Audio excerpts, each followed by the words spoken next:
Well, isn't it interesting? It's one of the only months of the year that when you see Sean Peche and I together, I'm the one who's pale and he's the one who's tanned. He is in the UK. They're having their month of summer at the moment.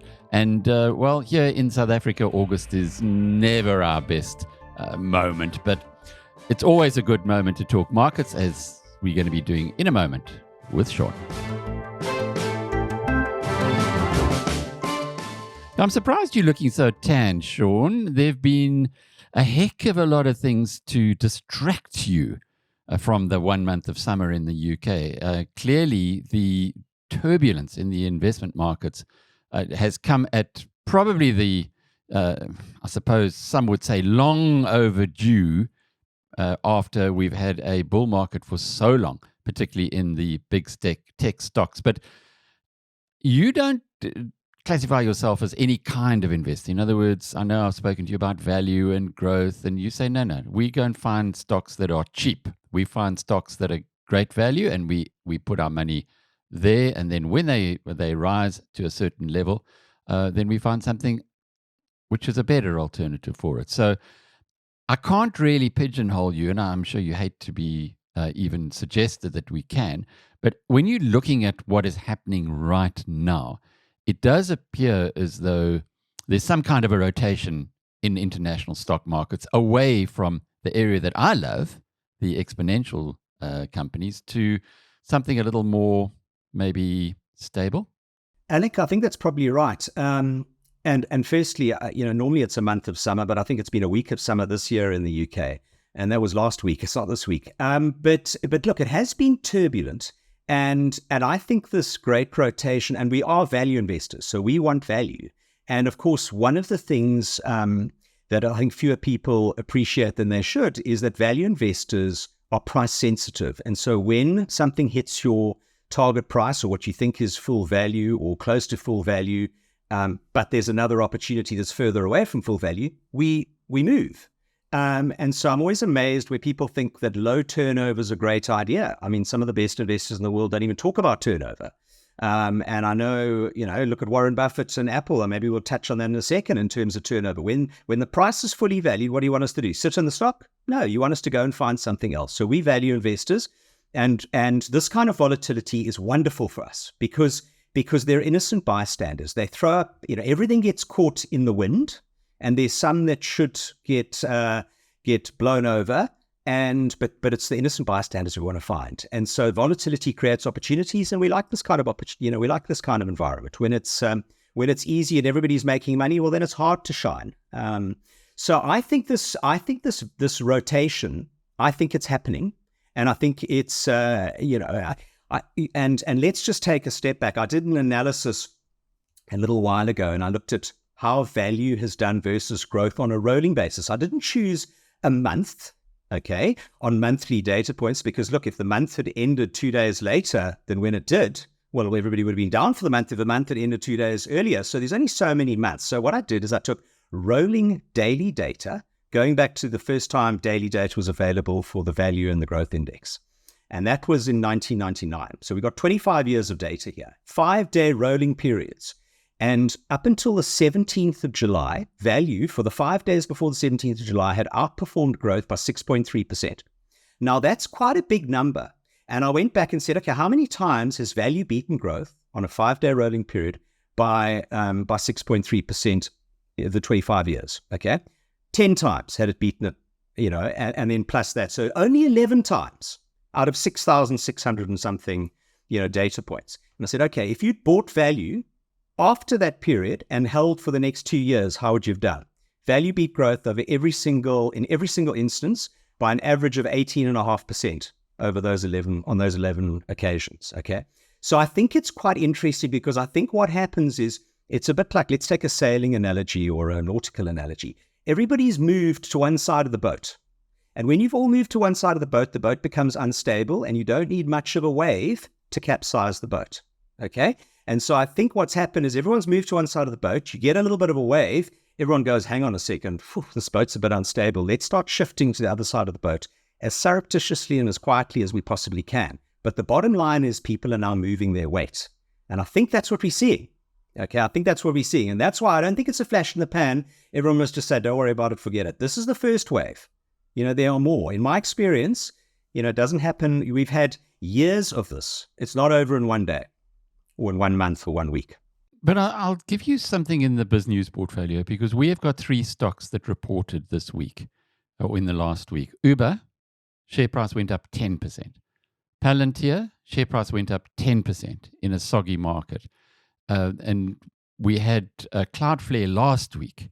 Share price went up 10% against a declining trend. So I guess that plays or speaks to the point of, even in a crappy sector, which as you are defining tech now, if you pick your shares properly, you can outperform. But in a good sector, when the wind is from behind, if you pick your shares properly, you should be able to super outperform. Or is that a little simplistic? No, I mean, you should be. You should be. And it depends on how well they're owned. Does everybody in those stocks know? I mean, I don't even know, some of those companies that you mentioned. There's thousands of companies. I only look at the ones that swim into our pond, that tick our boxes. You don't know boxes. Uber? But Uber? No, of course I know Uber. You don't know Cloudflare? No, I don't know Cloudflare. You don't know Palantir? No, Come on, no. Sean. But you mean you haven't really done that Warren Buffett study of them. You don't know them in the sense that you haven't taken a deep dive there. Correct. Okay. But I mean, if you look at something, and it's all about expectations, and it's about 2 things, Alec: expectations and what the outlook is. Okay, so you look at something like Snap. I mean, Snap. We're all familiar with Snap and all the rest. They grew revenue 16%, and advertising was quite buoyant. Stock's down 47% in the last month. Dell is down 38%, I think, in the last month.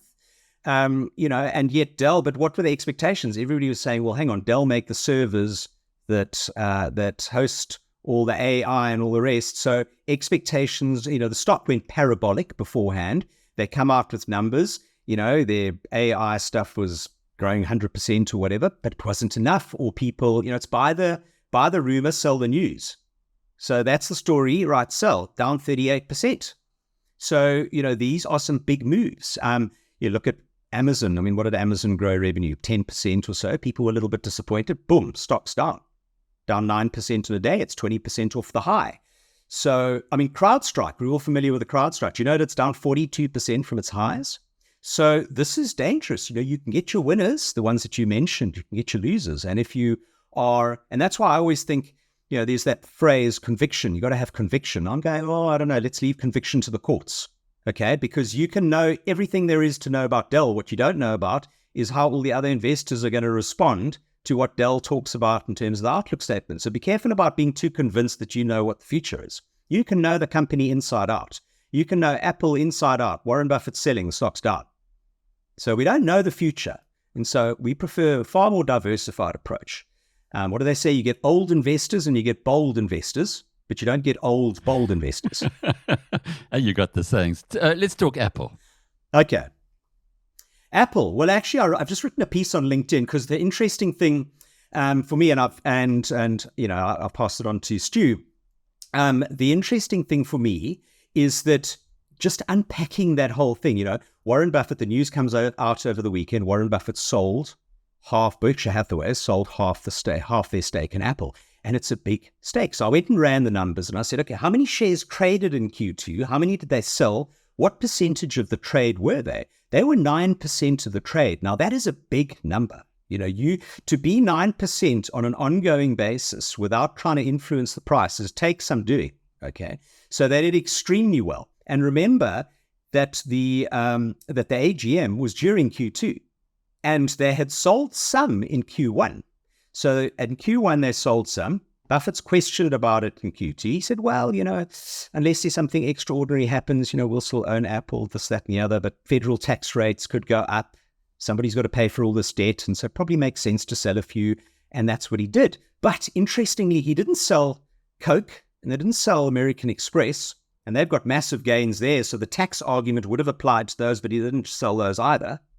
They sold Apple, I think, because revenue's not growing. Okay. And revenue's not growing. It's on 30 times earnings, and those earnings are high. And it's always very important to look at PE ratios relative to the level of earnings. And this is an important point. People say, yeah, but Nvidia's on 35 times earnings or whatever. That's really cheap based on where they were. Yes, but the profit margins, if the profit margins are very high, you've got a high PE on high earnings.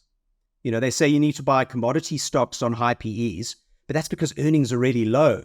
So the PE is high because the earnings is low, PE, price divided by earnings. But when you're paying a high PE for high earnings, you've got to be doubly careful. And that's what I think. So it's all about the rating. And I think a lot of people are saying, oh, what's high PE, low PE, this, that. Just to keep the alphabet soup out of it. What we're talking about is how is it rated and what is the expectations? At some point in time, even the best company in the world has to get expensive if people keep buying it. And at some point in time, even the worst company in the world has to get cheap if everyone's selling it. So that's kind of where, if I understand correctly, that's the Sean Peche philosophy on investing. You make sure that if everybody is really dumb and have underpriced an asset or overpriced an asset, I don't get sucked in with them.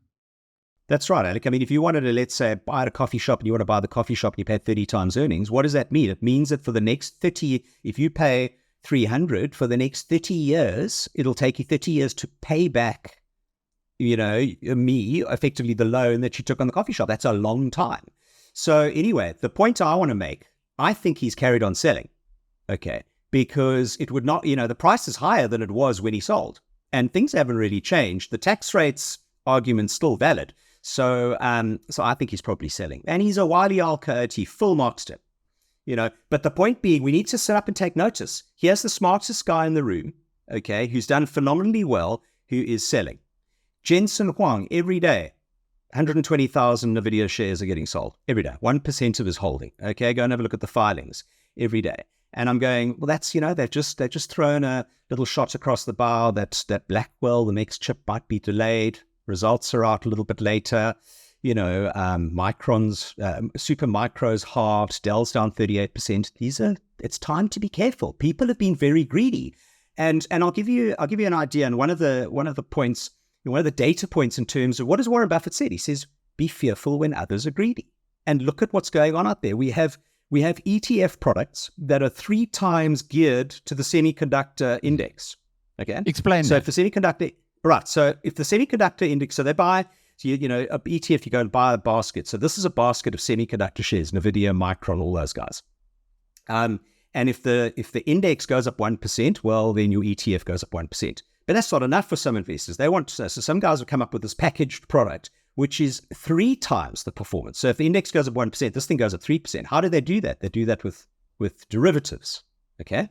Now, this product attracted $2.8 billion of new money in July. It's a $9 billion fund that is 3 times geared to just the semiconductor sector. And that index is down 60% since July. So, when you a lot of people have lost selling, a lot of people have lost a lot of money on that one. If it's 3 times geared, it sounds a bit like gambling rather than investing. Well, it comes back to that point that people have been greedy and one needs to be careful. The Oracle is telling us, listen, he's showing us the way. He's told us years ago, be fearful when others are greedy. Okay. Nobody's writing about that. He's showing us this is what it means. It means taking your chips off the table on some of these very expensive companies.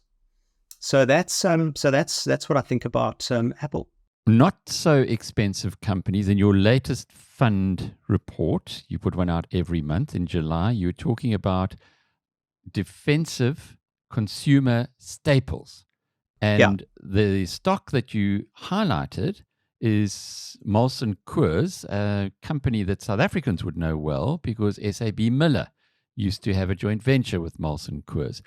Correct. Is it really, really cheap? Is that the reason why you've highlighted this particular company?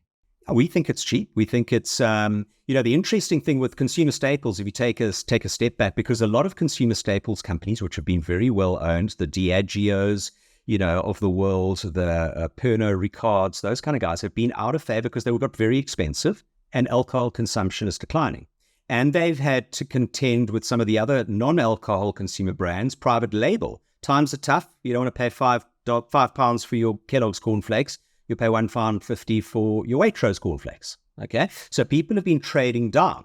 The difference is beer. You might want to eat your Waitrose cornflakes, but I'm not going to drink Waitrose beer. So I think beer is a little more, we think beer is a little more insulated. But having said that, beer consumption is falling, but at least you can have 0% beer. You can't have 0% brandy, can't have 0% tequila. So, and because everybody has been rushing to the semiconductors, they've been ignoring some of these consumer staples. And what makes, I think, Molson Coors quite unique, first of all, it's being run by some conservative South Africans. And what's interesting is because we've come out of an environment, so they bought that preemptive, so they could buy the stake that that joint venture you just mentioned, but because ABI acquired SAB Miller, they had the right to buy back their share of the joint venture that they didn't own. Of course, they got a good price for that because they're the only buyer. So that was the first point, and they funded that using debt. Now, over the last, so it was $9.5 billion dollars of debt. And then over the last, since 2016 or so, they've been using the cash generated from operations to repay that debt, nice and conservative. Whereas many American companies have been binging on this low-cost debt, buying back stock, borrowing money at low interest rates, thinking the low interest rates are going to last forever. But as us South Africans know, that doesn't happen. Okay? And so now debt's down to a nice level. They're buying back stock. They're still generating lots of cash. Budweiser had an issue last year with their marketing, and there was a bit of a boycott, and they benefited from that. And so here's, you've got a conservatively run company, 10 times earnings, 3% dividend yield, plus buying back stock. I think it's good. And this that's being ignored because they're not selling AI computers, semiconductor chips. So those are the kind of businesses we've been liking. Sean, you say conservative South Africans. Are they ex-SAB Miller? Yeah. I think that's right. Their CFO definitely is. I think the CEO is as well, yeah. So it's a little bit like many South Africans were most upset when SAB Miller was delisted, bought out by ABI, as you mentioned earlier.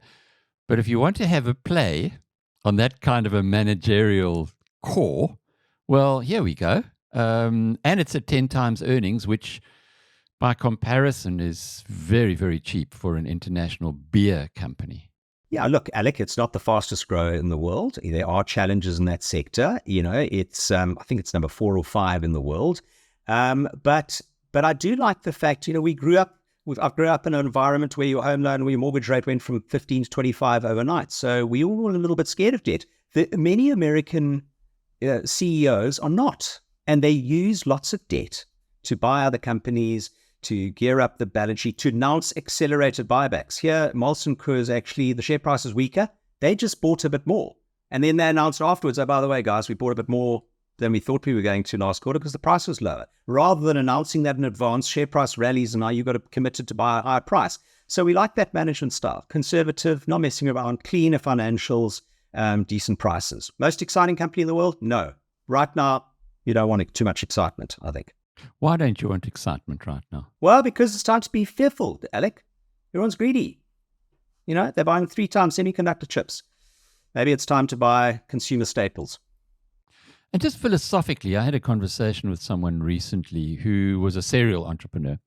We never really heard about that in South Africa until Dave King came around, that there were such things as serial entrepreneurs. It was more a case of you're an entrepreneur, you get to know your business, you actually worked and knew that business well. You didn't take on too much debt and you built it slowly over time. It now appears as though if you go bust, you gear something up, you lose everything. I'm not talking about South Africa, but generally in the Western world. That's just too bad for the people who backed you. And so you go on to the next venture and hopefully you can get more people to give you money, to have another try and so on. Is this something that it certainly is something that has been baffling me recently? Maybe we in South Africa are way out of step with the rest of the world, and should we be learning more about using gearing, or does it make those or that system more vulnerable? Alec, we're not wild about too much debt. You can have a little bit of debt because it improves your return on assets. If you're generating a higher return on capital than the debt is costing you, yes, that's fine, but you also got to understand interest rates can change. So, and if you hit tough times, you don't have as much leeway. If you don't recover, you're going bust. We don't like those kinds of companies. So we're quite conservative about companies with lots of debt. And so, for example, many of the broadcasters, Paramount and Warner Brothers, those companies have got loads of debt from buying Time Warner, from buying CBS, etc. Now, and times are tough in the advertising, TV advertising rates, all that's very competitive. You're up against Netflix streaming, losing money. And now you've got a challenged business model with lots of debt. So be careful of too much debt. So we'll rather play the conservative way. Always, or just now? Most of the time. No, I mean, generally speaking, I mean, there's a place for some of those companies, but if you've got to be, what's the interest cover? What are the covenants? What's the term of the debt? It requires a lot of work. So it's cautious. You got to be cautious. Be cautious, and especially now, especially when everybody's greedy, and especially with interest rates going up. I mean, that's what we like about many of the Japanese companies. They've got low interest rates. They're sitting on a lot of companies are sitting on cash. Now, it's been interesting what's been going on in Japan. And we did write in May. We said, be careful about Japan because everybody's rushing to Japan. How are they getting exposure to Japan? They're buying the ETFs. What's in the ETFs? Toyota Motor Corporation, Honda, and the banks. They're big weightings in those. Well, what's happened to some of those companies? I think I'm around saying Toyota's down nearly 40%.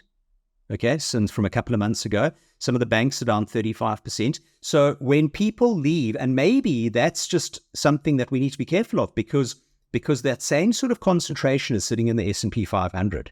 Okay, and so you can stand back and go, but Toyota's a wonderful company. Mitsubishi's, Honda, selling more cars, great cars and motorbikes and all the rest.